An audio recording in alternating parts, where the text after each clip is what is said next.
La grande révolution dans le domaine de la santé, c'est que la médecine jusqu'à présent était une médecine pour réparer. Alors on va aller de mieux en mieux dans la réparation. Simplement, la question du soin, qui est déjà excellent, va être dépassée par la question de la prévention.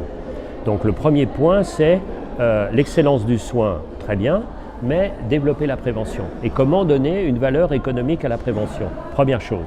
Deuxièmement, la médecine jusqu'à présent, c'était une médecine pour réparer.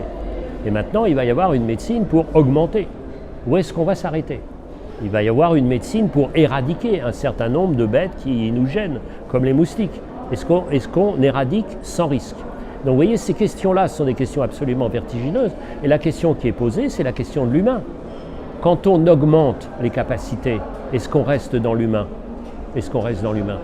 Donc ces questions sont absolument vertigineuses parce qu'il s'agissait, une fois encore, d'améliorer la situation présente en luttant contre les périls, mais là on arrive au cœur même de l'identité, ce qui n'est pas forcément une mauvaise nouvelle.